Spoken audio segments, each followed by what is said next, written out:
All right, release notes 12 for July 2025. So we have firstly introduced the parent-child predecessor task system to Proxuma.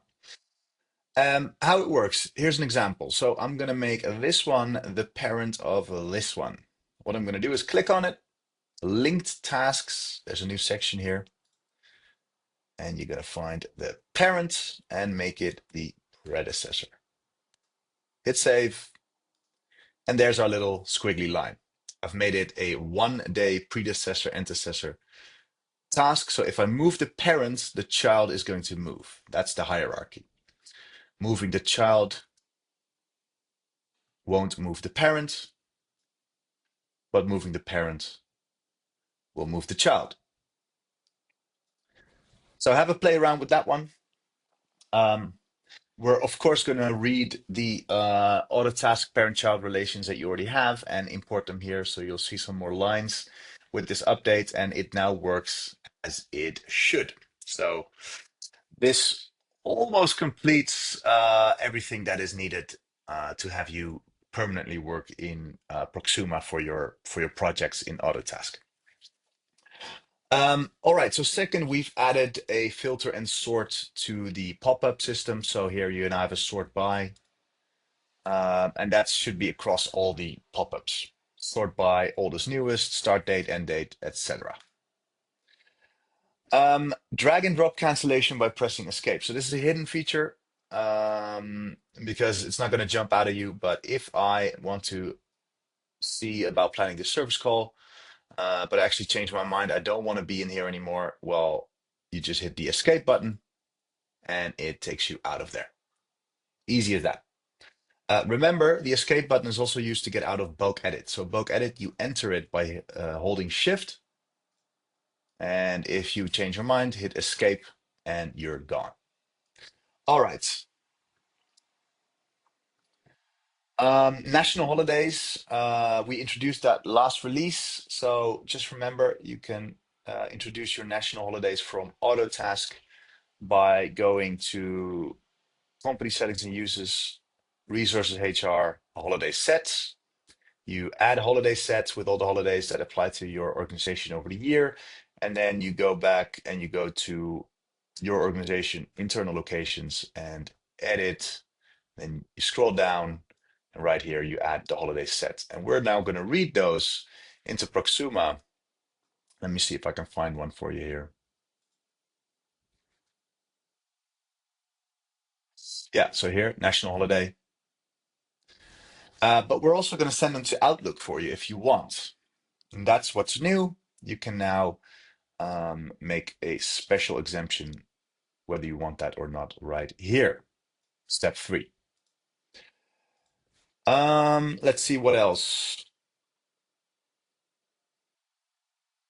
Yeah, so small things. If you click on a project, it now brings you straight to the breakdown where most people want to be anyway, where again you can copy, add phases, edit phases. You can mess with the columns as well and filter and sort by columns. You'll find this is a very handy feature that is also introduced in the bulk edit. So if I want to just clean up some tickets, I can. I can search by anything, but I can also do a proper column filter as well. Status, priority, ticket name, completed date, created date, whatever you like. And later we're also going to allow you to mess with those columns in the filter and sort as well.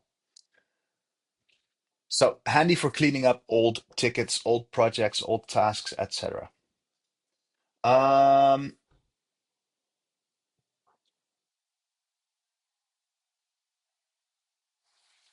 yeah, so you'll find a lot of changes with the icons. We've just made sure that the general icons and the hover overs all make a lot more sense. Um, so your mouse should only change into a hand if something is clickable everywhere. When something is clickable, generally you're going to find a hover over effect to indicate that you can do something with it. Another neat thing in my mind, because it's a really handy feature, but not many people seem to use it, is these are clickable and now they look like a clickable button. So if I'm in a year view, I want to get my project overview for all the projects in a year. That's nice. But once I have found a project I like, remember, I can always do right click, view in timeline, but I can also just click on July, brings me to that whole month. And if I want to go further and plan some service calls, then the best thing to do is click on the week. And now I've got a full overview of someone's calendar or multiple people's calendar, and I can double click to add a service call. Um, and so just have a look around and you'll find that Proxuma is going to become a lot more intuitive. It's going to get a lot more clear as to what you can and can't click on and what you can use. Um, and just go over the view settings, these advanced view settings for really how compact things are. Many people don't know, but you can have the days show up in a month view as well. So things like that can be really handy. And remember that you're saving those into a view right here. You can have many saved views if you want. So anytime that you've set up these settings and you like what you did, just remember to save them in a view. Otherwise, you're going to have to redo it the next time you log into Proxuma. We've also made sure that if you click on a service call, it's minor, but I'm still going to mention it. The bar here at the bottom is sticky. So perhaps I can find you a better example here. Resource, service call, right here, edit.